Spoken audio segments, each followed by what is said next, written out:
right here. LeBron James continues to say dumb stuff. And it's basically the same stuff that we done heard before. I seen this, I think everybody done did a video on this, but I seen it first on Sports and Fitness Rants. Shouts out to Sports and Fitness Rants. This guy's the only guy that gives me shouts out anymore. I guess everybody else is real sensitive and, girly about stuff. In this YouTube sports community, you can be cool with people next minute because you express yourself, outside of basketball. These people try to get a little, they get crazy. I'm not gonna shout out this guy no more. And I don't shout out people even though they don't shout out me anymore. And Sports and Fitness Rants ain't got to do it, man. But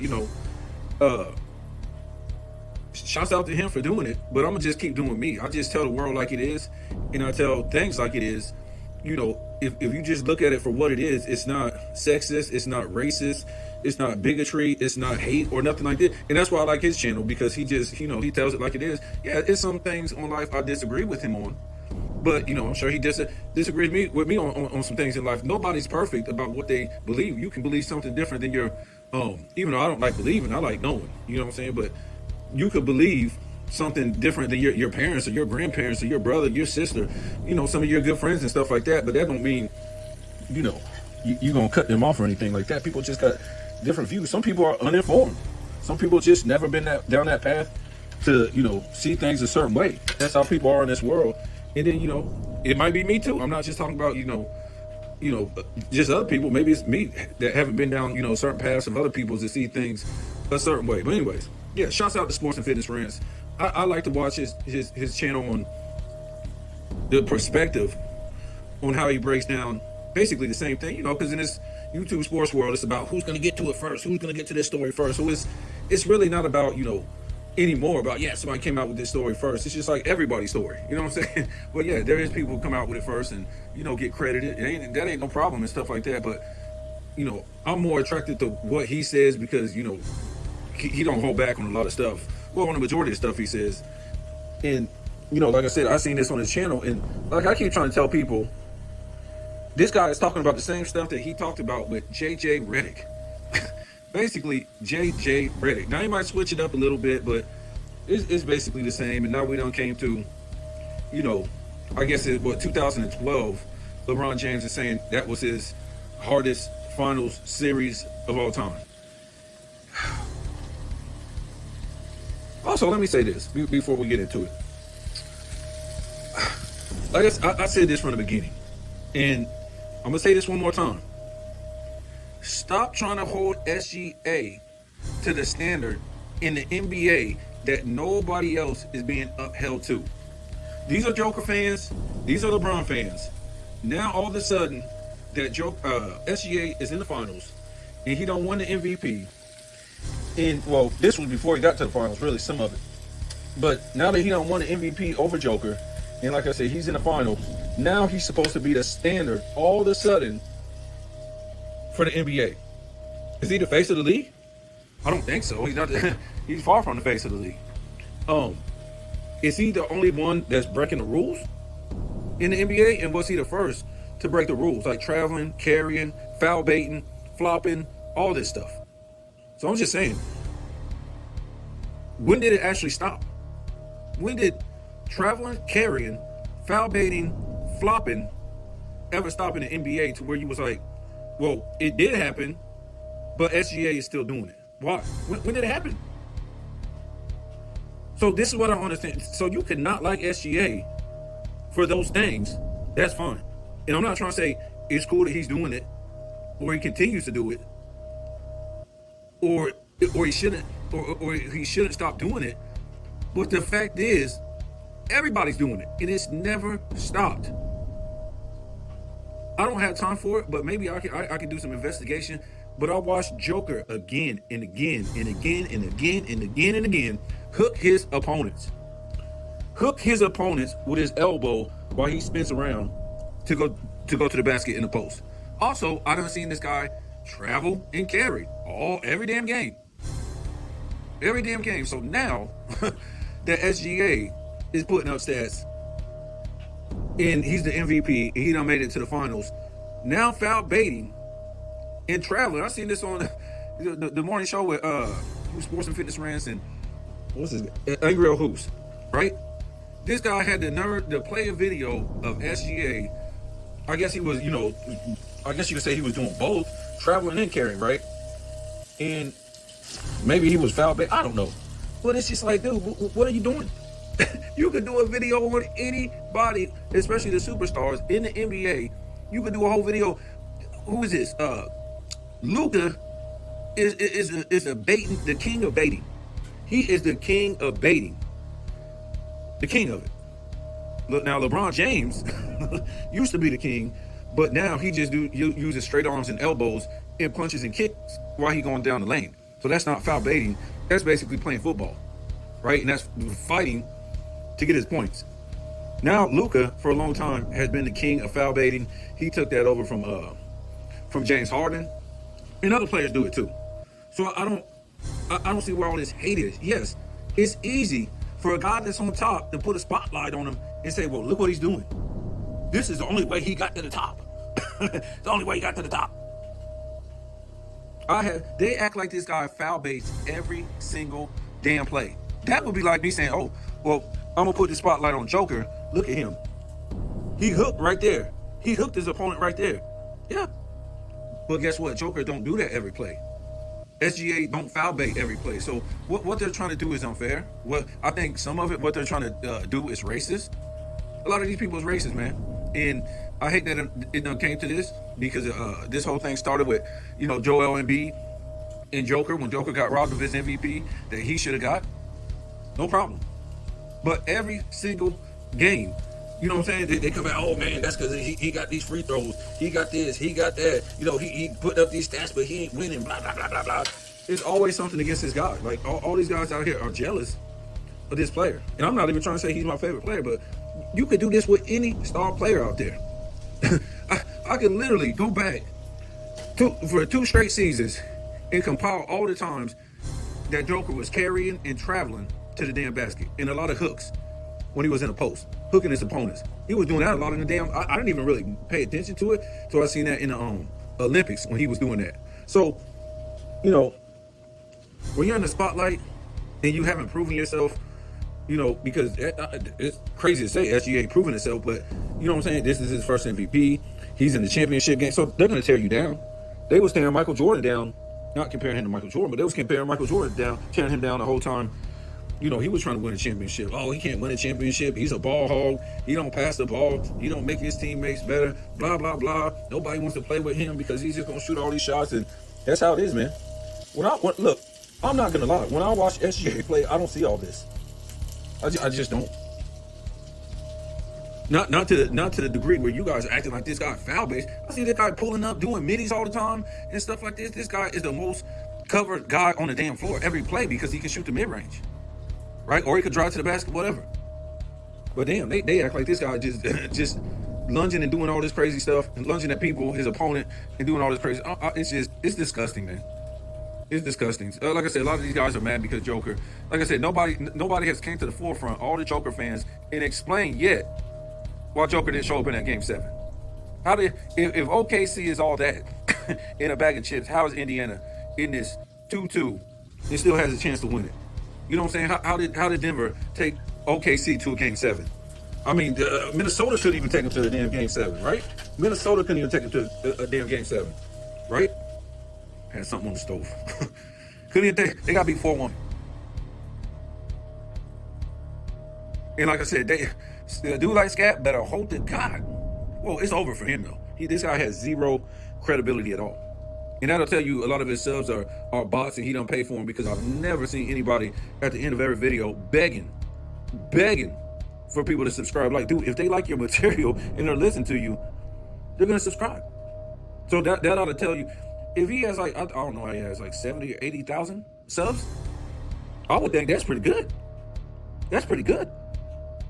I'll probably never have that. But I'm just saying, if those are real and authentic subs, why would you be begging for people to subscribe to your channel after every video? That I'll tell you, most of his subs ain't real. Most of his subs are bot. And like I told you guys before, you can't really make no money in this in this YouTube or get a lot of subs and stuff like that unless you're a liar. All the people who lie They have all the subs because people like liars, whether it's good or bad. There's people out there that don't care about the truth. There's people that subscribe to these people's channel because they want to hear them say stupid stuff all the time and things like that. The people who's telling the truth, you ain't really gonna get no subs. But what I'm trying to say is, either way, Scap is screwed. He's screwed because this greatest team of all time, OKC, went through. They've already went to a game 7. And they were never tested because John Morant didn't even want to play during that series. And he was hurt a couple games, a game and a half. And then, like I said, they went to 7 games with Denver, but they beat Minnesota 4-1. So what does that tell you? That the Lakers, I already told you, LeBron James ain't trying to see another damn finals. Never. He's making more money out of the finals than in the finals. All you got to do is go on his podcast, say a whole bunch of stupid stuff. This guy is getting paid, whether it's a deep fake or not. He ain't got time for the NBA. Who watches the NBA finals? They weren't even watching him in the NBA finals. You're getting more pub on social media than you are going to the NBA finals. Are you kidding me? Why would you go to the NBA finals? There's nothing there. There's nothing in the NBA finals for you to go to. Right? There's nothing there. So yeah, and now 2-2, and it could have been down 3-2 to Indiana. So yeah, Scap is screwed. He has zero credibility when he came to this. And like I said, the guy had a great channel before he started saying all this dumb stuff for Joker. You know, I don't know what's going on with these guys, man. They'll just start lining up a storm like a LeBron fan and all this stuff. Yeah, I'm saying stuff about SGA. All I'm trying to say is, why are you guys trying to, hold him to a standard that none of the other NBA is doing? So he's supposed to go by the rules, but the referees don't go by the rules. SGA is supposed to go by the rules, but none of the players do, and not even the referees go by the rules. Wow. Anyways, yeah, Scap is screwed. Because if OKC wins, that doesn't make his point. Yes, it'll say, yeah, OKC is an all-time great team, but they're not even up in the top 10 to me. They don't have the personnel. They don't have the playoff run that we where they beat these, certain teams to make them an all-time great team in the regular season and in the playoffs and in the finals. They don't have the who are they playing in the finals? Who the hell did they play in the conference finals? Who did they play in the first round? He said Joker didn't have no team. His whole team was trash, and they went to a game 7. Maybe they don't even win that game. Nobody even know how Aaron Gordon got hurt. Nobody heard nothing about it in game 6. Nothing. So OKC, even if they win, this guy has zero credibility. And all of this just to cry for this one guy. That's an all-time great. Joker's an all-time great. Nobody's disputing that. He's never cheated. He don't say nothing messed up. He's the greatest player in his era. But he's got flaws too. So, he don't play on the other side of the ball. So let's get into this. Yeah, so LeBron James, they say in 2013, was it 2012 or 2013? I want to say it was 2012. Was the hardest championship he ever won. No, my fault. That Boston series, I'm sorry. That 2012 Boston series that he played Boston and called them a Big Four. Well, if we remember, they were called a Big Four in, it don't matter what year it was. He wants to say they were Big Four in 2008, 2009, and 2010. But basically 2010 when he crumbled and lost with the best record in the NBA when he was with the Cavs. That's when he was with JJ Redick, and he said they were a Big Four in 2010. So now he's trying to say in 2012 with his super team, he was playing a Big Four. Well, nobody knows how they were a Big Four. Rajon Rondo isn't a Hall of Famer yet. Not to my knowledge. Somebody let me know. And if Rondo is that, he was on that Lakers team in 2020. So that would be a big four too, because you had Howard on that team. So therefore, even if you say they were out of their primes somewhat, okay, we can still say that's a big three. If you put them both together, Rondo and Howard, okay, we can say they were a big three now. We say they were a big three. Super team. So we remember that year before LeBron James scored, what was it, 20, he scored 45 in that game 6. The game before that, it was game 5. And if we remember First Take, it was Skip and it was Stephen A. Smith. And I'll play this clip all the time. They were just beside themselves, especially Stephen A. Smith. He didn't know what the hell to say. Because the Heat, they were down 3-2, and LeBron basically pooped himself in that game 5. They were down 3-2, so that morning on First Take, Stephen A. Smith said he didn't know what to do. But he felt like Dwayne Wade wasn't the old Dwayne Wade of old. Even though this is the same guy that came in the same year draft as LeBron James. Remember, he only, if I ain't mistaken, didn't he go to 1 year college at Marquette? I thought he did. Oh, yeah, but they came in the same draft. And Stephen A. Smith said, oh, man, he's not the same player. And he proposed that if they end up losing the next game, remember, they were about to get eliminated by the old-ass Celtics. Old-ass Celtics that eventually they were together, what was it, 8, 9, 10, 11, 12, 13. I think they were together for 6 years. With the two NBA finals, the 2 times they went to the NBA finals, the first time in 2008, LeBron James took them all the way to a game 7 in the playoffs. Pooping all over the place. Shot horrible from the field, horrible from the 3, horrible from the line. Mad turnovers a game. It was just crazy. He was still able to take that team to a game 7. Ended up losing. Now, if I'm mistaken, that was the year where he had the game 1 in 2008 in playoffs against the Celtics. He had 10 turnovers. He had 10 turnovers. And he shot 1 for 8. It was something crazy, man. This didn't make no sense. And the second time we played him in 2010, we know what happened there. But what I'm trying to say is, if he would have just played up to par and would not have been turning the ball over like that, yes, his percentages would have been right and stuff like that, Boston would have never made it to the finals. They never would have made it to the finals at all. The fact is, when we look back at that, LeBron James never wanted to play Kobe. That's why he was fumbling and bumbling in 2008 in that game 7. 2009, he didn't want to play Kobe again. He lost to the Magic. 2010, he didn't want to play Kobe again. And they kind of gave you a hint of the whole thing, because in 2010, the next day, what was it? Was it First Take? They might have called it something else when Skip was there. Stephen A. wasn't there. But the next day, after the Celtics beat him in 2010, and Skip was going the hell off.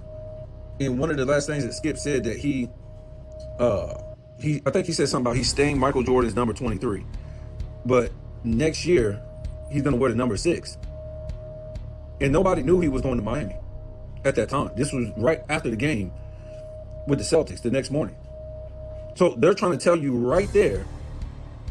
Now, I don't know if they knew. That's what Skip in the media said. He told them that he was going to wear the number 6 next year. So he already knew. And I could have sworn, I have to go back and look at it. I could have sworn when he said he's going to wear the number 6 next year, could have sworn he said at the beginning of the season, he told people he was going to wear the number 6 next year. So is that just a coincidence that Michael Jordan's 23 is retired in Miami? So he couldn't wear the number 23. So when I say that this whole thing was premeditated, what he did in 2008, 2009, 2010, trust and believe it was, folks. He already knew once Kobe got Paul Gasol, nobody was going to be able to stop Kobe from going to the finals. And we did a video on it before how it's just a coincidence he was losing in 6 and Kobe, and I think most of his series from 2008 to 2010 was winning in 6 in this series over there in the West. So he didn't want to play Kobe. And to me, I think this thing is a little bit bigger than what people want to talk about, are going to talk about, that the NBA didn't care that this guy was choking it up and losing on purpose. The NBA didn't give a damn, because the reality is there could be no GOAT debate in the future that we got right now if he would have got beat by Kobe 1 time, 2 times, 3 times. Okay, see, what people want to think is, oh man, that's just a conspiracy, man. Let's move past that, because this is where we are right now. He failed, and this is what we're talking about. You know what I'm saying? I mean, that's fine, but I'm just trying to tell you that this guy didn't want to play Kobe, and the NBA was in bed with it, with him, not what's the word you want to call, by not fulfilling what he was supposed to fulfill as far as going to the finals, because everybody had him and Kobe going to the finals, not the big three, him and Kobe. And you can see that with the best record that he had over the big three Celtics, and of course winning the MVP over these big three Celtics. These big three Celtics was unable to lead their team to an NBA finals. I mean, whatever we want to say about how LeBron James got there in 2007, okay, but he was able to lead his team. The problem was, once he saw what happened in 2007, it could have been a combination of both. Him beating Kobe back there, or beating Tim Duncan back there again, and he was going to get the piss whooped out of him. He was going to get beat. Because what good teams knew is kind of like shut down his teammates and put it on him. Well, that's what you're supposed to do. You're supposed to put it on the star player. Star player's supposed to make these. He's supposed to be this Magic Johnson-esque type of guy. Okay, make the passes. You get double team, pull up and shoot. What they found out was he's not this shooter. Boston Celtics figured that out too in the 2000s. He's not this shooter. Block off the lane, and eventually his teammates are going to start missing shots too. But he's gonna look worse, because he's not that Kobe, Michael Jordan, Allen Iverson, McGrady, Jerry West, all these type of shooters that can shoot from the field. He's not that type of guy. He wants to act like he's that type of guy because, I'll handle the ball in the perimeter. Yeah, but all you do is bodyguard, arm guard, do all this other stuff. Even in the early 2000s, shield, that's fine. But can you shoot up, pull up and shoot? No, he can't. No, he can't. And he don't want to practice any paint moves. So a guy that big, you should be able to throw the ball down to him in the post and let him dominate. Nope. Only want to work on barreling to the basket and lifting weights. Nevertheless, you guys got to start looking at things overall, because most of these people ain't going to tell you what's really going on. We can put up all these stats, and we can put up all these numbers and all this stuff, but we got to look at the reality of it right now. If he would have went and got beat again in the 2000s by Duncan or Kobe without a super team, especially Kobe, he would have been finished. There's no GOAT debate. At least for LeBron fans, there's no GOAT debate for anybody with common sense. It's the most ridiculous thing you ever heard of with Michael Jordan and him. The only thing that makes it a GOAT debate, that it's not. and people are upset on one side, on the Jordan side, and the LeBron side, they're antagonizing the Jordan fans. Nah. So they just keep going back and forth. That's the only thing that makes it a GOAT debate, that it's not. Right? So this is what the LeBron James podcast, Mind on the Money podcast, is all about, really. Antagonizing, Jordan fans, or just, any basketball fans in general. That's all it's about. Because if he don't say dumb stuff, there's no more debate. Or if he says dumb stuff and the Jordan fans don't respond, it's over. There's no debate. There's no debate. But most of the Michael Jordan fans won't stop because they see money signs. Oh, let me dispute this. I can make money. And some do it, to tell the reality of it. But there's some, just, for me, I think they're just doing it for the money part. So again, after that Game 5 in 2012, you guys I got the footage. And Stephen A. Smith, he proposed that Dwayne Wade was the problem, and he wasn't the same Dwayne Wade, and that the Lakers and the Heat do a trade if they lose that next game. or if they lose a series, do a trade. LeBron James, was it going to the Lakers or was Kobe going to South Beach? Oh, man. I forget which one it is, but that was a trade. Dwayne Wade for Kobe Bryant. And then I think they would also have to get Chris Bosh? Yeah, I think Chris Bosh would go with Wade to the Lakers. That's what I think. Yeah, I think it was to the Lakers. I think Chris Bosh would go to the Lakers and Dwayne Wade. And Paul Gasol would come over there to South Beach with Kobe and play with LeBron. This is this is what I'm talking about. This is what Stephen A. Smith was proposing. And you remember the clip where he says LeBron James needs to be taught how to be a killer by Kobe Bryant. Needs to be taught how to be a killer, a finisher, a closer, a killer, and a leader. Kobe Bryant will teach him that because him and Dwayne Wade are just too good of friends. That's what they were saying. You just can't even imagine that today because they hate Kobe Bryant today. Nevertheless, we all know they won that series like they should have. I mean, you had the Magic in 2009 beating the Big Three Celtics, but LeBron James couldn't beat the Big Three Celtics in 2010.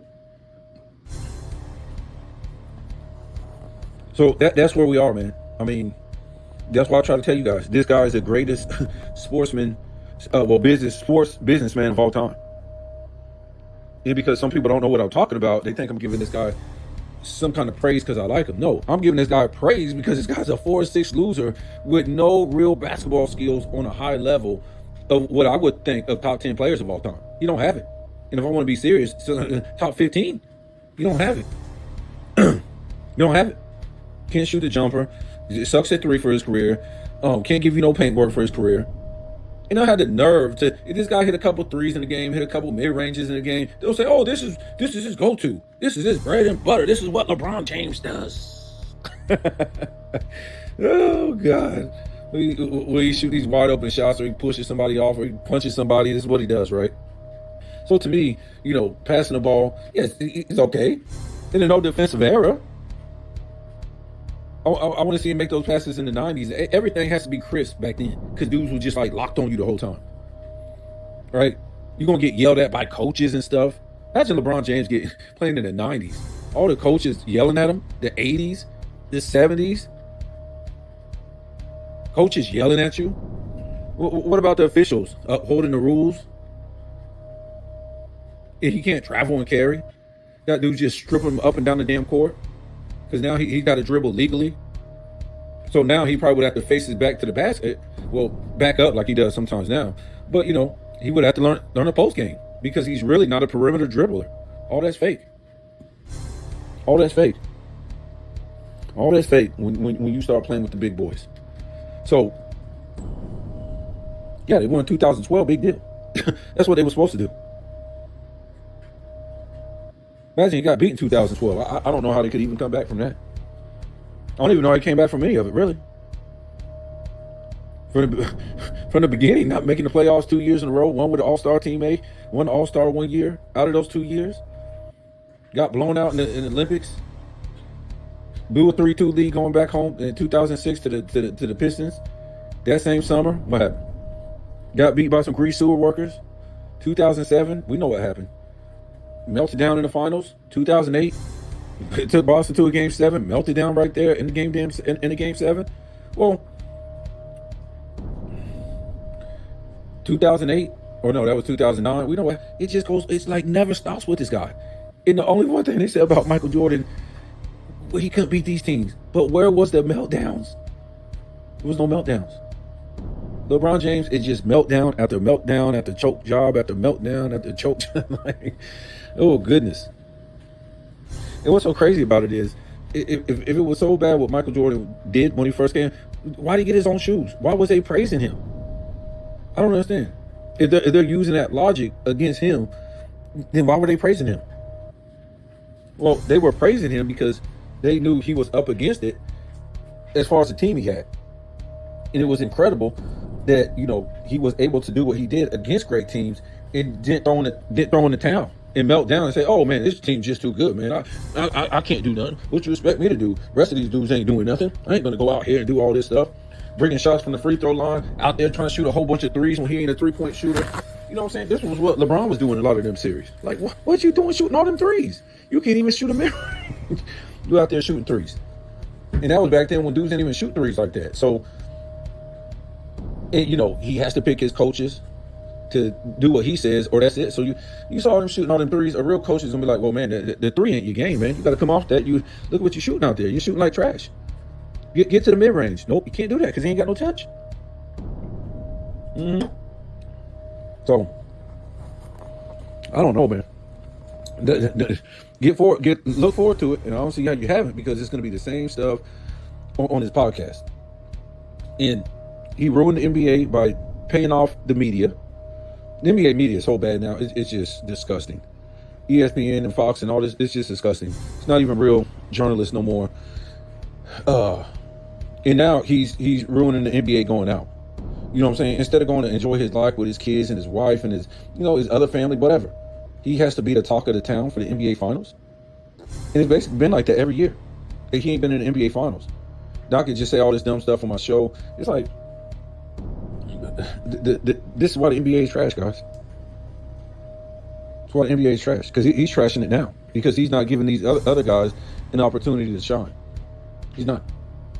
It's all about him. So that's all I can think of right now. So, he didn't play nobody in that East, even with his super teams. And, like I said, he built the super team. So this was, if you watch the decision, if you listen to it, he said, this gives me my how do you say it? My best opportunity or chance. I think he said it gives me my best opportunity to win. That's what he said. When he was asked about why'd you join them? Why'd you want to go to the Heat? Something like that. That's what Jim Gray said. He said it gives me my best opportunity to win. Bingo. He can't win the right way. He has to build super teams. And he can barely win doing it the wrong way.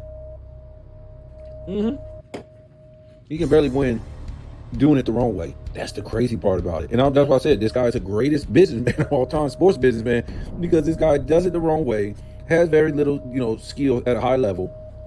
Yes, he has NBA skills, and he's an all-time great, but I'm talking about as far as that top 15, and you might want to say 20, because, putting up stats and doing stuff at a high level, like assists, rebounds, shooting and stuff like that. He don't have that, guys. He just don't.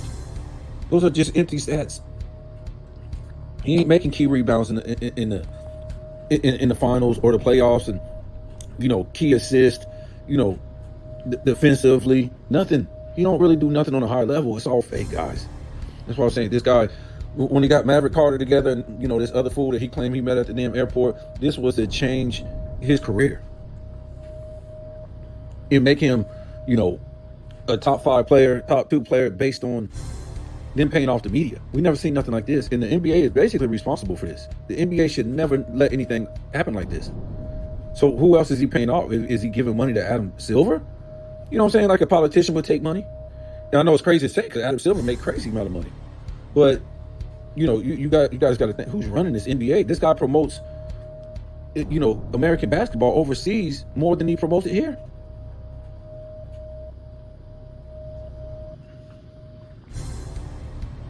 So this might be the end of basketball. I think it is the end of basketball. I don't think, the NBA can come back. If you look at the players they got today, if you look at the way the game is played today, and the attitudes and the competitiveness and the coaches and the referees, I don't think, NBA won't ever end, but it will never be nothing close to what it used to be. You know what I'm saying? Today, it's just always going to be a gimmick game. And that's why I try to tell you, I don't think none of these players get paid this. It's just all an illusion. You know what I'm saying? More like a, brotherhood. And they tell you that these guys make this kind of money, so they can charge all this money for merch and tickets and, hot dogs and, alcohol, all these crazy prices, parking when you go to the game. Plus they got to keep the teams worth all this money. It's just, if these guys are worth this kind of money, especially the last 5-6 years, oh my God,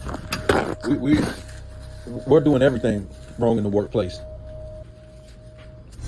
We're doing everything wrong in the first place in the workplace. Like I said, LeBron James is worth $1 billion. Guess what? All the winners, all the great winners of all time, they done did it all wrong. They definitely done did it all wrong. They done did it all wrong. So you guys tell me what you think.